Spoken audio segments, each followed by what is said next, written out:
29 படங்கள் 48 director introduce பண்ணியிருக்காங்க. So அப்படி நான் நினச்சேன், அந்த மாதிரி வரணும்னு நினச்சேன். பட் என்னால் முடியலை.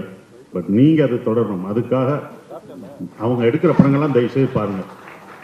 எனக்காக பார்க்க வேணாம், அவங்களுக்காக நிறைய இயக்குநர்களை அவங்க இன்ட்ரடியூஸ் பண்ணிகிட்டு இருக்காங்க. ஸோ அவங்களுக்காக பாருங்கள்.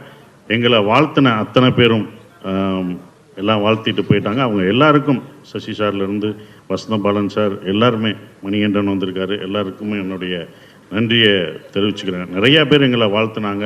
ஸோ அந்த வாழ்த்துதலுக்கு ரொம்ப நன்றி தெரிவிச்சுக்கிறேன். ஏன்னா ஒருத்தவங்க பேராக சொல்ல முடியாது, ஏன்னா அவ்வளோ பேர் வாழ்த்திட்டு போயிருக்கீங்க. என்னவா இந்த படம் இருக்குன்னு நீங்கள் சொல்லிட்டீங்க. இனி மக்கள் மே 1 அந்த மே 1 ரிசல்ட்டுக்காக தான் மறுபடியும் நாங்கள் வெயிட் பண்ணிகிட்ருக்கோம். மே 1 மக்கள் இதை நீங்கள் இதை ஆதரிப்பீங்கன்ற நம்பிக்கை இப்போ வரைக்கும் எங்கே இருக்குது. அவங்க சொன்னது போல் உங்களுக்கும் இந்த படம் பிடிக்கும், ரசிப்பீங்கன்ற எனக்கு ரொம்ப ஆவல் இருக்குது. அப்புறம் இதில் நடித்த நடிகர்கள் அத்தனை பேரும் எல்லாமே ஒரு 2 கேரக்டர் நடித்தாலுமே அவங்க எல்லாம் மனசில் நிற்பாங்க. பாஸ்கர் மாமா இருக்கட்டும், குமரவேல், எல்லாருமே, குமரவேல் அண்ணா, எல்லாருமே, அம்மா, பக்கத்து வீட்டு பொண்ணு, பக்கத்து வீட்டு அம்மா, பக்ஸு, எல்லாருமே அந்த இதில் நிற்பாங்க. சகோ சொன்னார், ஒரு விஷயம் சொன்னார். அவங்களுடைய இதெல்லாம் சொன்னாங்க. இந்த மாதிரி அகதிகளாக நாங்கள் வந்திருக்கோம் அண்ணா, நாங்கள் அகதியாக வந்திருக்கோம், ரொம்ப கஷ்டப்படுறோம் அப்படின்லாம் சொன்னாங்க. எனக்கு ஒரு நம்பிக்கை இருக்குது.